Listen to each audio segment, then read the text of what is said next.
here right now. So hello. I am so excited because until now, the period party has been so incredibly well received. Lots of live comments, lots of comments after the live, lots of messages, lots of emails, and I had 10 lovely women just joining the Recover from HA support group last night because they wanted to join in and be part of the period party. So for all of you that don't know me, I'm Claudia. I'm a nutrition and dietetic clinician. I do specialize in women's health, hormonal health, definitely hypothalamic amenorrhea, fertility, pregnancy, and eating disorder and thoughts and behaviors around food and training. So welcome once again. So before I go on and talk about counting calories and how to stop counting calories, and when I say counting calories, you can also replace it with other behaviors that you're engaging in. So that could be body checking, for example, or that could be counting macros, checking the steps on your watch. It could be anything that really pops into your mind. Actually, the first thought that popped into your mind, go with that one, because clearly it's something that it's very present in the frontal part of your brain. But before I get there are two things that I would like to share. The first one, my kids are unwell, so they are here with me today. So if you hear some screaming and crying on the background, you know exactly what's happening. No kids is going to be harmed. And all the ladies that are part of the HA community and the period comeback protocol, they're very familiar with the screaming. And sometimes we joke about it because having someone to scream on the other room, having a toddler that is demanding your presence or my presence in this case is like dealing with a disorder voice, and the disorder is telling you, just pay attention, please, just be here for me. I really want to talk to you. I really want you to listen. And sometimes it's all about ignoring the voice, because when a toddler is having a tantrum, you don't have to give him or her the full attention. It's actually okay to give them space and then come back with a very practical, nourishing, and heartwarming approach, and basically soothing the toddler instead of being irrational, angry, or just give the toddler what he wants and needs, because sometimes a toddler really doesn't know, and all he wants is a hug. All he wants is to feel safe. Same thing for your brain. He's screaming out. Possibly it just wants to have some message of safety and some reassurance that whatever is going on is safe, is okay. All right. So a good question is not how to stop counting calories, but the first question should be, why am I counting calories? Why are you counting calories? Why are you tracking the steps? What are you trying to get out of it?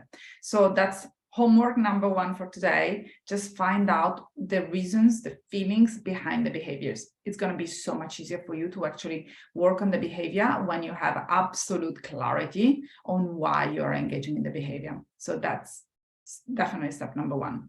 I also mentioned that I was going to share something else before going into the topic. Two more things. The first one is watch out for something that is going to happen on Tuesday next week. A fantastic news is going to be released. After that, you're going to miss out for a good couple of months. And that offer is just going to be for next week and never to be repeated again. And then if you ever decide to join the period comeback protocol, you will need to wait for at least a couple of months or 3 months, because I have decided to prioritize something else for the time being, and because we are at capacity right now. So I just want to make sure that I have enough time to dedicate to all the wonderful women that have already decided to commit. So if you had a chat with me this week, for example, mind you, the place is not going to be held forever. So if you want to take recovery seriously and you want to give it a go, just let me know as soon as possible. Secondly, I really would like to congratulate my client, Nikki. She joined the period comeback protocol in January, and she got her period back yesterday. It's a huge deal for her. She went through all the ups and downs, all the ebbs and flows of recovery, because once she joined me, she was already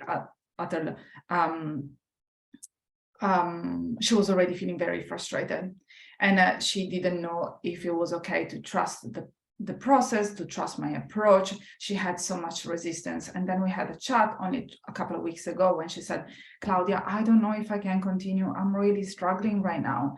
And so we work on the mindset and we tweak a few other things when it comes to her lifestyle. And there you go. She ovulated, she got her period back, and now she can freely move on and start creating the life that she wants, because she's planning to have a baby number 2 by the end of 2023. So congratulations to Nikki, and I am so excited about next week group call in the Czech community, because we are really going to celebrate her. It's always very important to celebrate the wins, because for 2 different reasons. If they do it, so can you. So it's just a reminder that you can be that person. And secondly, because we spend too much of our time just focusing on the negative. Like yesterday, for example, I saw so many beautiful women. And one of the conversations that I had didn't go as planned, it simply didn't go as planned. And at the end of the day, I was so hyper focused on that conversation, and I was just playing it in my head thinking, how could have been different? And then I came to realize that it wasn't about me. I was just there to support what I was going on, and the person actually needed to let it out. And secondly, what about the other 10 women? What about the wonderful other conversations that I had? What about the person that messaged me to tell me that she got her period back, right? So always remember to focus on what's important for you and to be on the gain instead of the gap.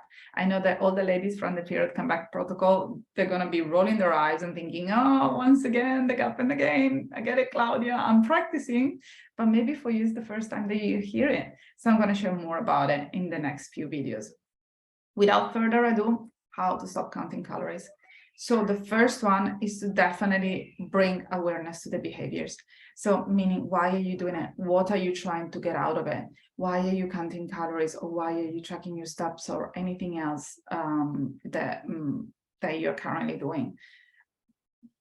What's the feeling that you want to feel? What are you trying to escape? What are you trying to get away from?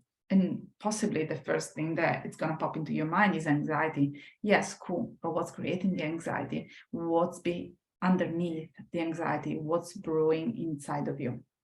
Yeah. So step number 1 is bring full awareness. So take a piece of paper, just write it down and be very honest.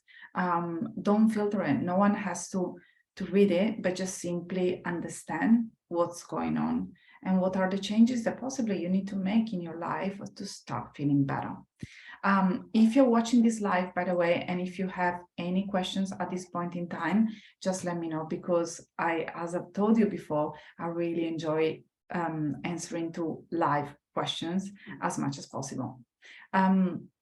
Step number 2, once you have really understood the reasons why you are counting calories or engaging in different behaviors, try to do things differently. So if we go back to the example of counting calories, and you're counting them with, let's say, MyFitnessPal or any other tools, external tool, delete it, go cold turkey. That's option number 1. Delete it, and every single time that you try to download it again, or you try to add in the calories, simply just go and do something else. Have a variety of tasks that you can actually do to distract yourself in that very moment. And then come back to your journal and actually write down, what am I trying to achieve? What am I trying to get out of this? And you don't have to really sit down with your beautiful journal every single day and write it out. Maybe you're busy. I am busy. Sometimes I send myself an audio message. Sometimes I simply write a message to myself. Sometimes I write myself on Instagram, it's just as a reminder of why I'm doing something. So you can apply this exercise to many different areas of your life, not only when it comes to the disorder behaviors, but whenever you're dealing with something that is bugging you, that is bothering you, and you really want to get to the bottom of it. Step number 2, if you cannot go cold turkey, if you cannot stop counting calories completely from the get-go, start to drop 1 day a week or 2 days a week. So for example, let's say that at the moment you're counting calories 7 days out of 7 out of 7, start to drop Monday and Friday, for example, or drop Tuesdays and Thursdays, or maybe the weekend. Weekends are awesome because sometimes we just we have a break. We have a break from work, we have a break from studying, have a break also from your beautiful brain, have a break from counting calories. So that will be approach number 2. Take it a little bit slower and see if you can stop counting calories or engage in your behaviors at least twice a week. Step number 3, if you really need a softer approach, don't count calories at least for 1 meal per day. So for example, let's say that now you are tracking everything that you eat. So if something goes past your mouth, you write it down.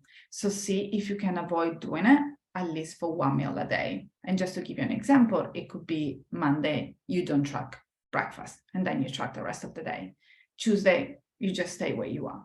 Wednesday, you don't track lunch or breakfast or both, and then you go on with the rest of the day. Thursday, you give yourself a break. Friday, once again. So on alternate days, see if you can disrupt the behaviors. In this way, you're gonna piss off your eating disorder like there is no tomorrow. So, and the best thing that you can do right now is to disrupt the disorder behaviors, because your brain is basically driving on the same highway, has been driving on the same highway for many, many decades, right? Or for many years or months, it depends on where you're coming from. And by disrupting these behaviors and by bringing in something else into the equation, you're gonna allow your beautiful brain to start driving in different roads, not only on the same old highway that it's so familiar, but it's so very uncomfortable. So take the scenic route once in a while, right? On Monday, just take the scenic route. Then Tuesday, just drive on the highway. On Wednesday, just go and visit the local village, and use this metaphor to also understand that you can take your brain and you can take your person on a journey while you're trying to get rid of all the behaviors that have been bothering you for the longest time. So there are other techniques that you can apply into your life to let go of the disorder behaviors that you don't want to bring in with you into your future. But sometimes it goes case by case, which is something that I normally would do with my clients. I sit down with them and I really try to understand what can help them to get to where they want to be. But for example, if you have been feeling stuck for a while and you don't know how to get started, this is definitely a video that can support you to take the next step, or to at least give it a go. So just to sum it up, 4 steps. The first one is to acknowledge what you're going through and trying to get to the bottom of the feelings that you're trying to please by engaging in the behavior. Secondly, go cold turkey. Stop counting calories, stop engaging in the behaviors, just let it go and see how you respond. And you can always, tweak things as you go along. You don't have to be perfect. It's gonna be an imperfect journey anyway. So it's better if you make peace with it from the get-go. Step number 3, if you cannot go cold turkey, or if you went cold turkey and it didn't work for you, then something else that you can do is just take a couple of days. Just have 2 free days in your week where you don't engage in the behavior, and once again see how you respond. Otherwise, there is the last step. Just take your beautiful brain on a beautiful journey, and remember always to leave the highway and take the scenic route on alternate days. So for example, Monday, as I said before, don't count calories when it comes to breakfast. Have a break on Tuesday. On Wednesday, don't count breakfast and lunch. Have a break on Thursday. On Friday, see if maybe you cannot count at all, and then take another break. Start again the following week and see how you feel. This process is so much easier when you do it with a professional, because you can get feedbacks, and you can also talk to someone and just let them know about what comes to the surface and the roadblocks that you encounter.